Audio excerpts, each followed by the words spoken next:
I'm Christina Bossinakis. And I'm Gabby Gaudet, and you're listening to the TDN's Let's Talk. Hi, I'm Gabby, and this is Christina, and we are just hanging out at the National Museum of Racing Hall of Fame. Big thank you to them for them allowing us to take over their library and do our latest episode. And what a beautiful library it is. Mm-hmm. And our guests today, Tammy Fox and Dale Romans, really such an entertaining couple. They're really well known in racing, just for being very off the cuff, especially Dale. We never quite know what he's going to say, and that was again the case a little bit here, Gabby. Yeah, and we talked to them not only about their relationship, obviously their family, and also some of the great horses that Dale has trained and Tammy has been a part of. So it was a fascinating morning/afternoon, and we hope you enjoy it. Here it is. So I was recently told of a story. I don't know very many details here, so you're going to have to give us the details. But the details I have, you're driving a turfway, driving the truck and trailer. There's a horse, some horses, and something happened. First of all, let's let everybody know it's coming from your husband. He knows all the stories. Okay. And because I've known him since he was 5 years old. Good. He was a good kid and a good man. The true story is I was 16 years old. Just got my driver's license a week or two beforehand. Never drove a trailer in my life. My dad put a horse on the trailer. Had to go to Beulah Park, which was 200 miles. And I got up there. I drove all the way there, no problem. I couldn't back the trailer up though, so I had to make sure I was always going the right direction. I was coming back, ran the horse myself, sprayed it off with a hose, cooled it off, put it back on the trailer. Driving back, I made it right to the exit at Churchill Downs to get off and take my horse. I was afraid to get off the highway and get gas, so the truck ran out of gas. And I just coasted to the side of the road, and I got out, and I left the horse in the trailer on the side of the road, and I hitchhiked to the gas station. And the guy that picked me up, I can picture him today. It was an old beat-up station wagon. He had the back of it full of Bibles. He had a bow tie on, and he looked like a serial killer. He picked me up, took me to the gas station, brought me back. The old horse, I opened the windows for him so it'd be cool. And he had his head sticking out, watching all the cars go by. He just won at Beulah Park, and he's watching the cars drive by, and filled it up with gas and made it the rest of the way. Wow. The next day I went out and learned how to back up a trailer. Yeah, I would imagine. So you were 16 at that time? 16. Were you driving horse and trailer like often? No, that was my first try. Oh my God. Yeah, that was the way my father was. He just got in there and did it. He didn't want to go up to Beulah Park, so he was glad I got a license. Can you talk a little bit about your dad? Because I don't know too much information, like what you learned from him in those early days. You know, he came out of college and decided he wanted to own a horse, so he bought a horse at Miles Park. Now, a lot of people don't remember there was a racetrack in Louisville, Miles Park. It was just like 5 miles from Churchill Downs, and it would run during the summer after Churchill would close, and they had night racing and stuff. So he bought him a $1,500 horse out of college, quickly realized he couldn't afford a trainer, and decided he was going to train it himself. And the guy, they used to tell a story, this guy, Chico Willis Malone, saw my dad trying to walk this horse down the road to a stall they had given him, and he couldn't handle it. And he went out and got the horse, put it in the stall, and Chico taught my dad how to train horses from that day.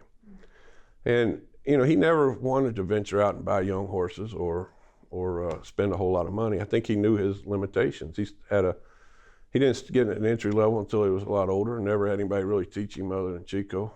And he would always do claim. He was great at handicapping and placing his horses and claiming horses. He told me he never wanted the stress of a $500,000 horse getting hurt, having to pick up the phone and call an owner. And he always had a side job. He taught school and he worked as a chemist and did different things on the side. So he was never 100% full-time training. Mm-hmm. Then when my brother and I got about 14 or 15, we went into the barn, and we were in the barn the whole time, but at 14 or 15, basically took over and started training all the horses, and he did the handicapping and the picking the claims, and we'd go drop the claim slips. My brother galloped. He was 14 years old, and I was like 13. He was galloping 15 horses a day, and I was in there running the barn. And it just continued. And, you know, that's how we basically learned by getting hungry, needing to eat, needing to win a race. I mean, it's pretty interesting that you started out with, you know, these claiming horses, and you probably learned so much about the sport through that. Yeah, that's the thing. What I didn't realize is, I always thought, because I would read all the magazines, I wanted to be a top horse trainer. My heroes were Alan Jerkins and Woody Stevens. And Leroy Jolly. Those guys wasn't baseball and basketball figures. Well, how did you know about that? Like, I know, because at least from my experience, right, I grew up, my dad, Mid-Atlantic horse trainer, but the first time I went to Saratoga, I was just absolutely starstruck, and I learned so much from that summer in terms of, you know, the top trainers, the top people in the industry. But what exposed you to these people to make them mentors to you? Other than watching the big races that would come on TV, the biggest thing was the Horseman's Journal. It was big back then. It was a monthly magazine that would come. It might have even been weekly, and I would always go in the HVPA office and steal theirs and read it cover to cover. It was something easy for me to read. It's real documented. I severely learning disability, so reading's not my forte, but there were so many good pictures and statistics and things that I could figure out and understand and read the articles about. And I remember reading an article about Ron McAnally talking about how the whole article talked about how he brought horses from layoffs, how he would work them twice at each distance, slower the first one, faster the second one. And I said, that's brilliant. And I started trying it with my old 1500 claimer I had, and it, you know, coming off a layoff, and it worked. And I would just learn that way. And then a lot of things were on TV, and I just watched and read everything I could about horse racing. And then I was just into it. It was just my thing. I felt comfortable in a barn much more than in a classroom. Mm-hmm. And it was always, we always had fun, and we always found a way to win a race. So I didn't win my first race till February 15th, 1987. And it's a pretty good story. The girl was galloping for my dad, Laura Herndon, and she wanted to be a jockey. And I would drive, on the weekends, I would drive to Turfway when I was in high school, and I'd stay there Friday night, Saturday, Sunday, go back to school on Monday. And I came up there one day, and they had Laura galloping, and she became my best friend. We were just really good friends. Mm-hmm. And she wanted to be a jockey.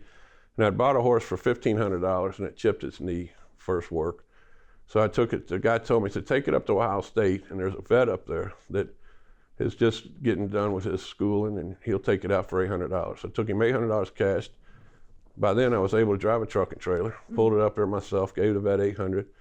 And when on the comeback, I didn't have any money to pay a rider. I said, Laura, if you gallop my horse every day, you'll get to ride it. You can ride her. And she started getting better and better. And then Laura had ridden a couple of, like 4 or 5 races before that.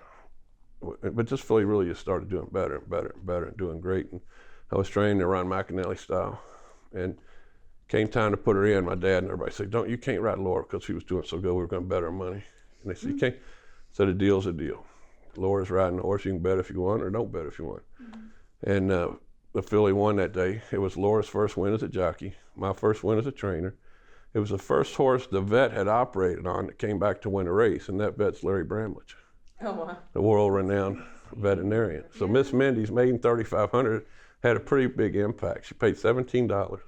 That's insane. Like, how, I find it fascinating. I mean, I know it's a really big moment of your life, of your career, that first win, but the fact that you can remember like all of the details. Every detail. That's crazy. Is that a good thing or a bad thing that you can remember? I've got a great memory, and it's good on those types of things, but there's still a lot of things I'd like to forget. Yeah. Did you bet? Yeah, I bet that day. Back then, I'd gamble a little bit. Is that the day you stole the money from Yeah, I Mom called my first? mother, and I said, Mom, come up and watch this race. And she didn't know anything about racing.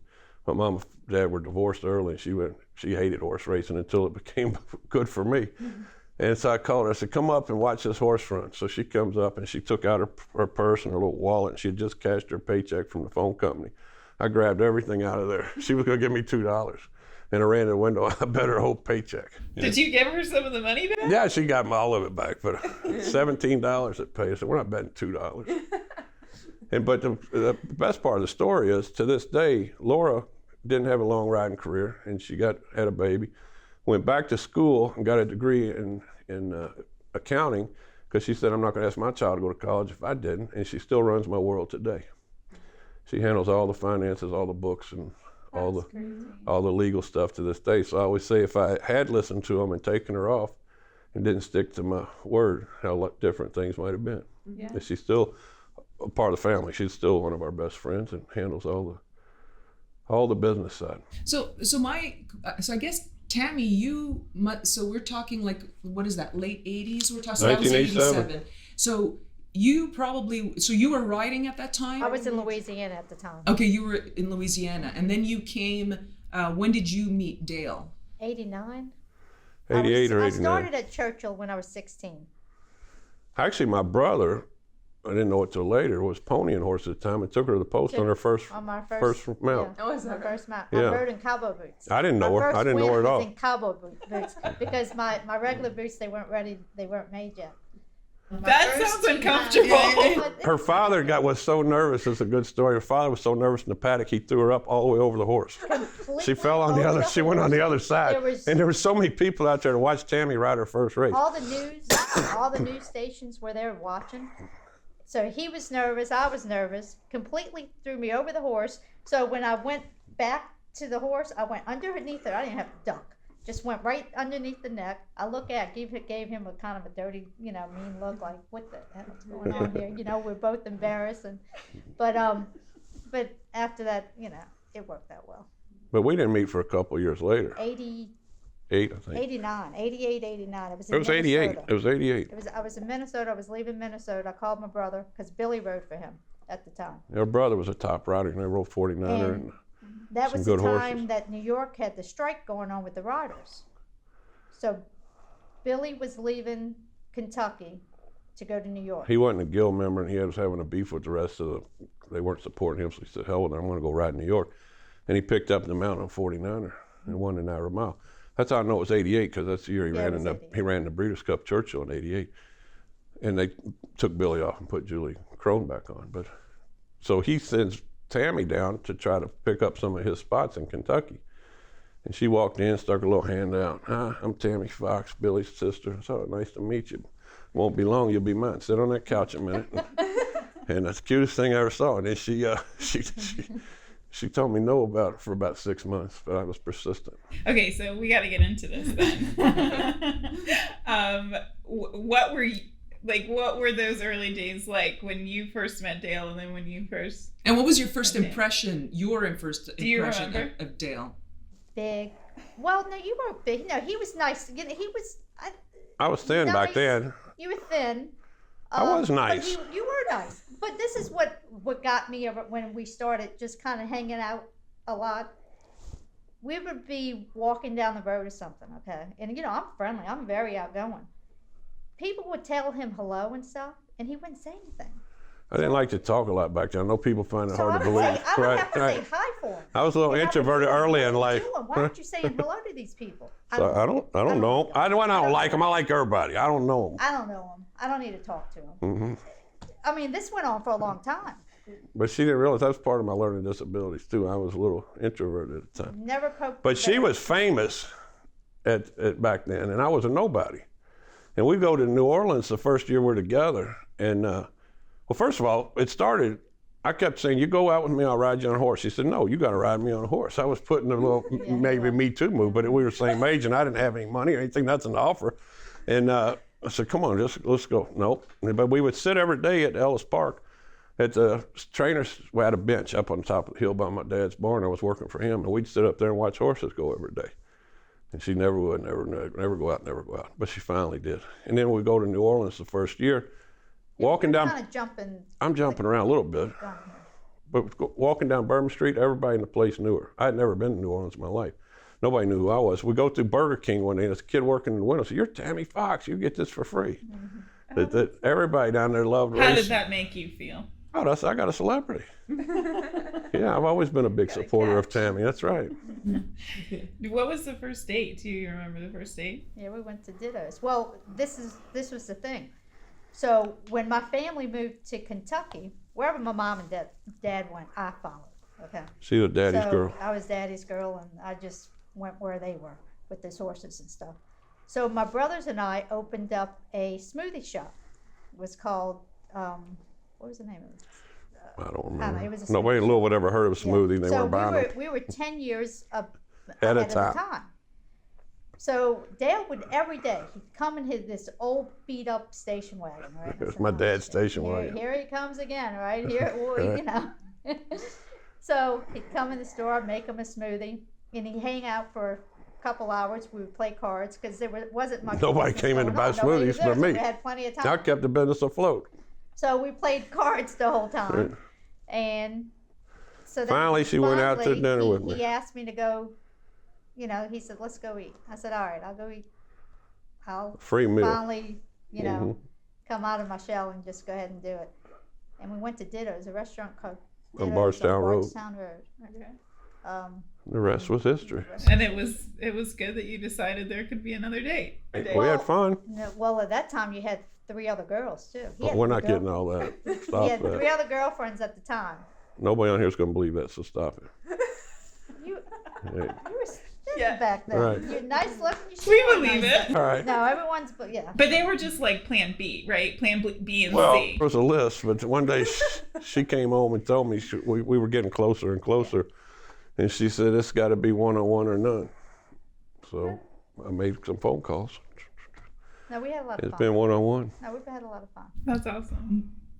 One time, the first year we were together, we bought a little house across the street from Churchill, a strip joint on the corner, Deja Vu. That's all I could afford. I think it was $40,000, $50,000 house. And she got, we were at the barn one morning. She got really mad at me.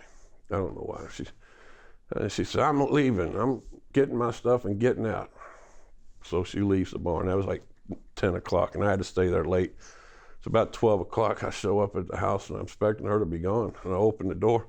She's standing at the tops of 3 steps on the landing, holding a suitcase this big. Said, what took you so long to get home to stop me?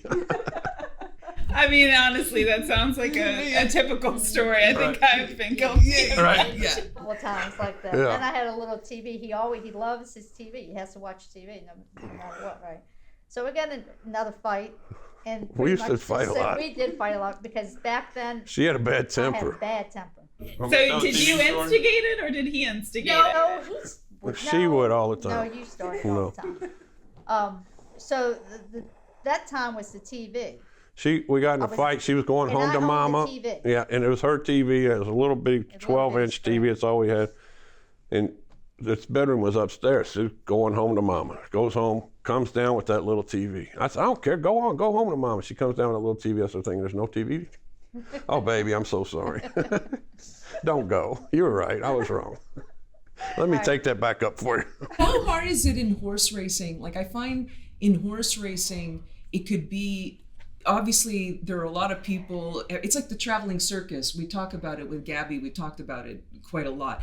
It's the same people, often in different circuits, like, that go on the same circuit. How hard is it to have a relationship specifically in racing, because it can be very cliquey, it could be the same people, and obviously if you're in the sport long enough, like I could speak, you might have dated people along the way, and then now, 20 years later, it's, it might be somebody else.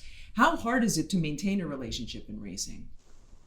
Well, I grew up with my mom and dad traveling a lot. But the kids always went around we stayed in school in Louisiana.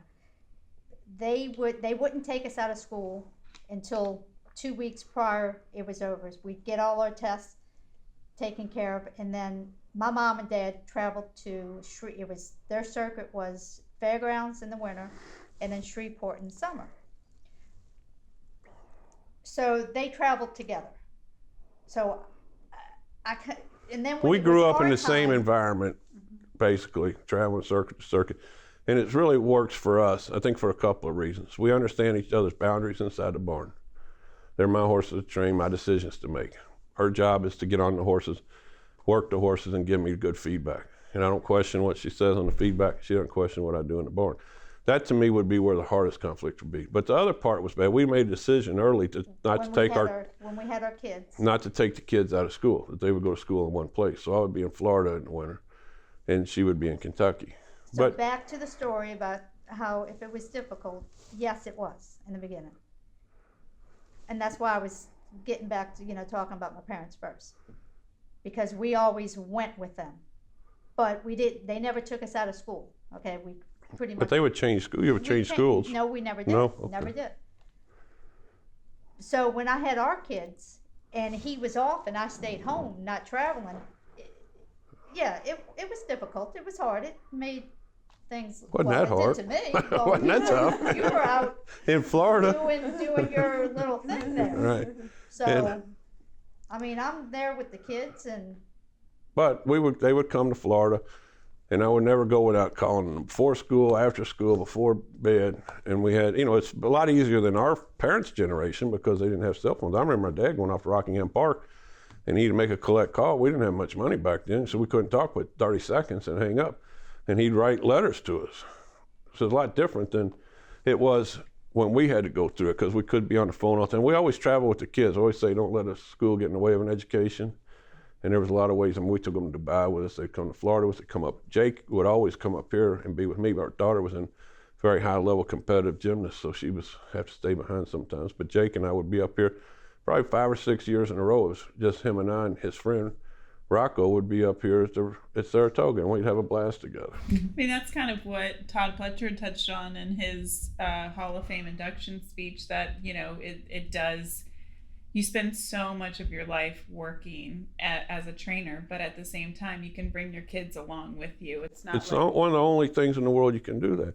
And you look at how many well-adjusted, smart kids there are, from Steve's kids to Karen McLaughlin's kids to Todd's kids, Bill Mott's on the racetrack. And I really think that has a whole lot to do with it. There's so many successful young people that have come up growing up on the racetrack. And I think a lot of it has to do with the fact that all of us take them everywhere. I mean, we had the highest level meetings you could have in Washington, D.C. with the Director of Immigration trying to get H-2B visas through for horsemen. And Tammy and Jake were sitting right there at the dinner table. We're at Prime Rib on K Street. I don't think there's a lot of careers that you can do like that. Well, you grew up the same way. Yeah. No, you're exposed to so much too. And you just, I have fond memories traveling up and down the East Coast with my dad during the summers. But even for quite some time, my mom homeschooled us. Oh, we really? we were homeschooled, no lie. She pulled us out of school. I was in first grade. My sister was in second grade, third grade. I don't know. Sorry, Lacey. And she homeschooled us in a trailer on the backside of Bowie Racetrack. Before it was fashionable. Before it was fashionable. Yeah, now homeschool's not a big deal, but back then it was unheard of. Yeah, and if you go to the backside and you see this trailer, it's like, wow, Mom. I think we've all lived in trailer parks. Right. I personally have not lived in a trailer park. Well, you don't know what you're missing. My mom and dad did. Why was that was kind of a thing? Well, because it is a circus, and there weren't a lot of places you could stay. I was talking to Wayne Lucas last week. We were down at Ellis Park, and we're both staying in a hotel down there now because we're out of Churchill, so we leave our homes behind. And he was telling me and Tammy, he said, I'd like to count up the number of days I've spent in a hotel room alone. And I thought that was very interesting. Even at the highest level, at the end of the day, you got to be able to travel around, and you're alone a lot. It's a huge part of the lifestyle that you either love or you hate. Right. I mean, it really is. You spend so much time alone. But I kind of wanted to get back to what you said, Dale, about the dynamics between you guys in the barn. And when you guys got to the point where you were working together daily in the barn, how was that process? Like, was it pretty easy, or because you're fiery, you've got a little fiery personality, and Dale obviously has his opinions too. Was that difficult establishing how that dynamic would work? Well, it started with her being my jockey a lot of times. We're riding and not really working as much in the barn. And then, as she waned her riding career, she came and started spending a lot more time in the barn. But I think we have great respect for one another's opinions. I can't imagine anybody else working my best horses and coming back and telling me anything. I know what she's saying and the way she says it, and there's nothing guarded. So I never felt tension. Every once in a while we get in an argument, especially when she was riding. She wanted to ride every horse. And I said, nepotism's the best way to go out of business. And it did take me a while to understand that I couldn't ride every horse because of, his relationships with the owners and stuff, and him trying to. You couldn't leave Pat Day in the room and ride your wife, in other words. His career, his career's just starting, but it did take me a while. It did. And you can understand it. We really haven't had a whole lot of arguments about business. Maybe I spend too much money, or I have too much help around or something, but nothing major. And I think we do. We both, again, it goes back, we both grew up the same way. Right. It's well documented. We've never been married. We've been together. I said we got 3 houses, 2 kids, and a dog. We've been together 30-something years and never been married. But once This is actually a really funny story because the first time that I think I ever met you, Tammy, I was working for the Saratoga Special. It was my first summer at Saratoga. And I was intimidated by you guys. I didn't know you. I think it was Shackleford. And anyway, I walk up to you and it was so stupid. I said something like, I either referred to you as Dale's wife or... It depends on the night before if that's good or bad. Okay. Well, I think it was a bad night. Yeah. I might have been a little wild that night before. Yeah, because Tammy's like, I'm not his wife. I'm like, oh my gosh, what am I gonna do for me? I was so embarrassed. Well, if I need to use the Roman's name, I will. If it's gonna get me somewhere or get me. Yeah, she'll be Mrs. Romans when it benefits her, but that's about it. Yeah. I know when to use it. That goes back to another good story though about Tammy was riding. She would ride for my friend Greg Foley and me, and basically it boiled down to riding for the two of us. And Greg's a great trainer and a good friend, and I knew he'd put her on good, safe horses. Two good stories about her riding. So I bought a horse for $250,000, 2-year-old sale. I owned a quarter of it myself. Robbie Alberado's riding, and Tammy's on the lead in Greg's horse. Robbie's trying to come up the fence. She sees it's him and almost puts him over the fence to try to beat him. And we blow our way through. I said, I got $50,000 invested in this horse. Well, you should have ridden me. And she goes through the hole, wins by a little bit, beats Tammy. Next day, get a call, come to the steward's office. Go in the steward's office. They say, she can't ride against you. That's ridiculous. Can't let it happen. I said, why? She tried to win. Yeah, but it looks bad. I said, we're not married. Where's the rule that tells me? We're not married. They said, well, you cohabitate. So she can't ride against you. We go out of the room. Greg was with me because he can't ride for you. We go out of the room. We just happened to be putting two horses in the same race. I said, name Tammy on yours. And I put them. So the overnight comes out. Tammy's on against me. Go back to the stewards. I go in there. I said, you son of a bitches. I said, she left me. She'd rather ride for Greg, took the kids, and she's gone.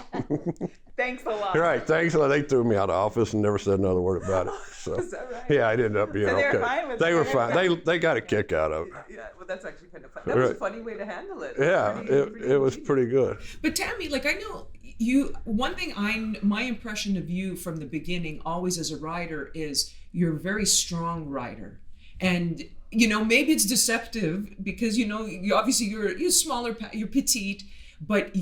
What I know is you're extremely, you're physically very strong. Where does that come from? Is it just innate, or do you work at it to be that strong? A lot of push-ups. Yeah. She's monkey strong. That's incredible. Push-ups, sit-ups, pull-ups. Before I started riding, I was working at the barn with my dad. I would fill up the water jugs and just use those as my weights. Because the only job I had for my dad when I was young was go wash out the water buckets and the feed tubs, clean all that, and just pick up around the barn. But I knew because I knew I was going to ride when I was, young and stuff. So I knew I had to be strong. I'm going to stay little, so I had to do something for me to be, as strong as those guys, because I wouldn't be able to compete with them. So from an early age, I learned that I needed to bulk up, but at that time, I was doing 80 push-ups within a minute. Wow. There's a big misnomer about jocks too. They think the little guys aren't the strong guys, but really, I've always found that they're the strongest because they can eat. Mm-hmm. The other guys are dehydrated and hungry, and they're not can't be as strong. Pat Day was a strong rider, and people don't realize how strong he was. And I wasn't much on hitting either. I mean, it was like my dad would say, I was hitting a fly. Right. She had good hands though. Flies. Good hands, and they're always in rhythm. So I had to figure out something else. Her patented thing was hit him on the shoulder. That was her, and I liked it. When she went to hitting on the shoulder, we were going to get up, and it was good. It was fun to work together and watch her win races. She won. Both of our children won races in her belly. Really? Yeah, she was riding pregnant, and for how long? Well, 3 or 4 months. Bailey, I didn't know I was pregnant. Right. The Valet. Probably 3.5 months pregnant.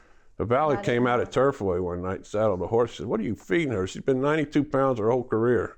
Every day I'm taking a piece of lead out of her saddle." And we hadn't told anybody yet. But the doctor had told her at that point that she might die, but the baby was fine, where it was. And they told her when to quit. But I thought that's a good riding story with her. Though I used to hate for her to ride for other people, and except for my friends. So I had her in a stake at Churchill, and I hear an announcement: rider changed in the last race. Tammy Fox rides so and so. I looked down, the horse hadn't run in 2 years, and beat a horse in forever. And I go down, I said, dumbest thing I ever heard in my life. Why are you riding that horse? She said, well, the guy didn't have anybody to ride it. They were going to scratch it. I said, you're the only monkey in there dumb enough to ride it? All those jocks in that room? Yeah. I said, take that son, went back to the last. You ain't going to get anything. Gallop around there and go home, come home safe. Well, of course, she goes in the first turn on a lead. Down goes the horse with a heart attack. And all I see is her bounce up over the rail, down, every horse in the field going right over top of her. And it's about a half a mile from where my box is at Churchill to get around the corner there. So I'm going running down there. Trainer's with me, I'm kind of cussing him. And I get to the ambulance. They got her in the stretcher with the oxygen on. The EMT takes the oxygen off, says, I think you need this more than her. And we spent the night in the hospital. Were you okay? Yeah. She had a concussion and then back hurt. You know, yelling at me. Right, so that's when I knew we had to start unwinding this thing. Well, had you had the kids yet? Yeah. Yes. You did. Both kids. It was bad. I mean, that's got to be like the moment where you said, okay, we've got I didn't. I did. In my mind, that was it. Still ready. That's I enough. The wasn't babies need their finished. mama. I had a big stable at the time, was when I first started making any money at all, and we didn't need her paycheck anymore. It's just it's a dangerous profession, especially when you got two small children at home. You got that depend on you. I would love to be able to go back riding right now. Oh yeah. The kids are grown. Maybe I'll name her on something. Can we make that happen? Yeah, no. That is just One last hurrah. yeah. That one wouldn't last. It wouldn't just be It one. wouldn't just be one. No, it might be one, but I'd be tortured for the next year. How much do you miss it? It did take me a while after when I did stop, a few years, but you know now since I've gotten on a lot of horses, a lot of good horses, I'm okay with it. It'd be hard to go back and ride the horses It you were would. riding. She's felt Shackelford underneath of her. Yeah. She's felt Little Mike underneath of her. It's a different And game you now. learn so much more getting on these better horses. Well, especially when you can compare them to the bad horses. Right, to the ones we had from the Exactly. beginning. We thought they were good. I was standing on the rail one day at Gulfstream when I was just getting started, and I started telling these guys how great my horse was. And Sonny Hine and John Chamero, they turned to me, and both of them lit into me at the same time. How in the hell do you know what a good horse is? You never had a good horse. You don't know until you get one what a good horse is. They were both my friends, but they were old cranky guys, and they lit into me. Alan Jerkins looked at me and said, don't listen to them. And it took me till I really got a good horse to understand what they were talking about.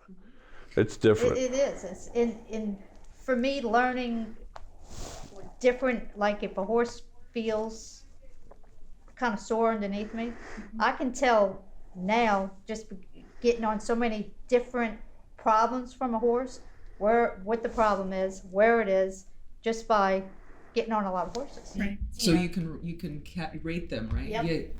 You know, it's funny you said that because years ago when I was doing the paddock commentary, like the handicapper at Gulfstream, I would have people come up to me and say, well, how do you know, like, so you're looking at them in the paddock and you're assessing them in body language and the whole, and you'll sometimes say about, oh, this horse has quality. How do you know that? And the thing is, I'm not from a horse racing family. I didn't grow up around horses. So my experience was a lot of going to the sales, but working for the TDN, but seeing really good horses that, you know, even maybe they didn't turn out to be champion racehorses, but they're $1 million horses, like they're the really high quality. So I was on the opposite end. I would only see really expensive graded stakes horses, champions. So when you'd see a horse that's not that, you're like, whoa, what is that? Is that and so then you could start to, I knew the quality, or I could spot often quality because I didn't really have the background to see really what a cheap horse looked like until later on in life. And then I was like, oh, okay, that doesn't look Yeah, like. you started at the top. We started at the bottom. Started at the bottom. It's what Tammy's saying. There's still that gradient. There's that Right. difference Right. that you start to recognize the difference. You know, It is, but and those- you can feel the difference. I can feel the difference. But that's like him going to the sales and stuff. Visually, I can't If they're big, she wants me to buy Yeah, them. but I can't Just buy tell a big one. just watching and looking body-wise. That's his job. So we're at the sale one day, and she's wanting me to look. I said, I'm not looking at any more of your horses. Leave me alone. And she said, what? I said, well, they got to have this, they got to have that. So she runs over to Wayne and says, Wayne, look at my horse for me. And he said the same thing. He said, will you tell me what they need? Told her exactly the same things I was trying to show her. But she did have enough nerve to run over and have Wayne look at that big old giraffe. So that's where he has the eye for the look, and I have the feel on them. We've got pictures of her galloping on the racetrack at the fairgrounds, 12 years old. With her dad on her dad would be on the pony beside of her. I mean, she's only this tall now, but she was this tall back then. Yeah, it's funny looking at those little pictures. So what was, question for you and question for you, I want Tammy to answer it first though. What was the best horse you've ridden, and what was the best horse you've been around? Can I say two? Mm-hmm. Shackelford and Silver Max. And then my favorite all time, just because he was so cool, was First Dude. So why are these your top three? Shackelford, because he was a fast horse, good, Preakness, cool horse. Whenever I got on him, because I just worked him. I felt like a glove on him. He was so big, I felt so comfortable on him. Mm-hmm. It was like a ball going into the glove. Mm-hmm. When they threw me up on him, it was just, I don't know, I just can't, you can't describe it. You have to just be there sitting on him, and that the power underneath him was unbelievable. Silver Max, he had so many gears. My first 3/8 that I worked him was fast, okay? So, and I'm like this. So when we start going 5/8 of a mile with him and letting him try to picking him up, I would smooch to him. And every time I would smooch, there would be another gear. So I think one of our last 5/8 of a mile we worked him, I wanted to see how many gears I can get to. So I'd smooch, get down. And what he would do would just drop and then go. Wow. I never got to all of his gears. He was probably...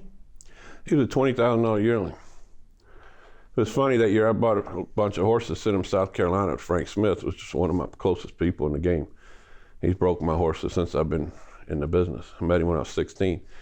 And so I know how he is when you call. He won't ever talk bad about a horse. You got to pull it out of him. So I'd be calling in and I said, well, what about the Medaglia d'Or? That's nice. And he always ended up talking about Silver Max. I said, that's $20,000 horse is my best one. I'm in big trouble here. But he made $2.5 million. So ended up he was good, and the whole crop was good that year. But it's just cool. She always liked him. Yeah, the acceleration of a horse that's like that. And it's a subtlety. And they're so hard.